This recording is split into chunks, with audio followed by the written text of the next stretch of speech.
নির্বাচনে আবারও সেই চশমা পরা বাবুজানকে ক্ষমতায় বসালাম, এরপরে তো খামি দিয়া বসছেন জগত্তল পাহাড়ের ন্যায়, উনি আর সরবেরই না, কথা ঠিক না? মানুষ 5 বছরের কর্মসূচি দেয়, উনি দিচ্ছেন 41 সনের 2041 সনের কর্মসূচি।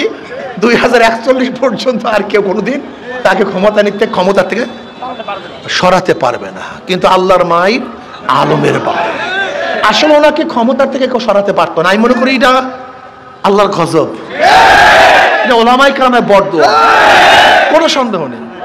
নাহলে পচা শামুকে পাও কাটে, পচা শামুকে। উনি বিদেশ থেকে এসে একটা স্লোগান, একটা বক্তব্য দিয়েছেন 2-3 মিনিটের, বাস কারবার শেষ। এর জন্য বড়দের বেশি কথা বলতে নেই, যারা ক্ষমতায় বেশি থাকে তাদের বেশি কথা বলতে নেই। আমাদের দেশে মানুষ ফটর যে ক্ষমতা থাকে সেটা ফটর করতেই থাকে। এক ফটরে ওনার বিরুদ্ধে এমন আন্দোলন হলো, সংগ্রাম হলো, মানুষ ওনাকে ওনার নাতি পুতি চেলা চামুন্ডা পোকা সোকা সব ভাগাইয়া দিচ্ছে।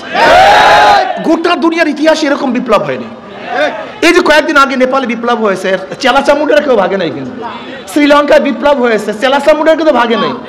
এদেশে বারবার বিপ্লব হয়েছে, এরশাদ সাহেবের বিরুদ্ধে আন্দোলন করে তাকে পতন ঘটানো হয়েছে, কিন্তু উনি কিন্তু দেশেই ছিলেন, ওনার চেলা চামুন্ডা কিন্তু শেখ হাসিনা কাজটা কি করছে দেখছেন? উনি নিজেই ভাগেন নাই, ওনার সাথে সাথে প্রধান বিচারপতি তিনিও ভেগেছেন।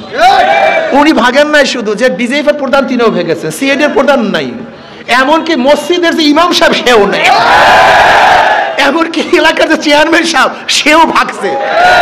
বুঝেন দুর্নীতি কোথায় গিয়ে পুষছে?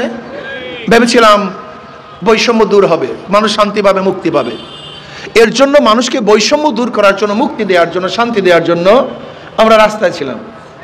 তারেক সাহেব কিন্তু রাস্তায় ছিলেন না, ফখরুল সাহেব কিন্তু রাস্তায় ছিলেন না, ডাক্তার শফিক সাহেব কিন্তু রাস্তায় ছিলেন না, শিবিরের কোনো বড় বড় নেতারাও কিন্তু রাস্তায় ছিলেন না, আমাদের মতো অদমরাই কিন্তু রাস্তায় ছিলাম।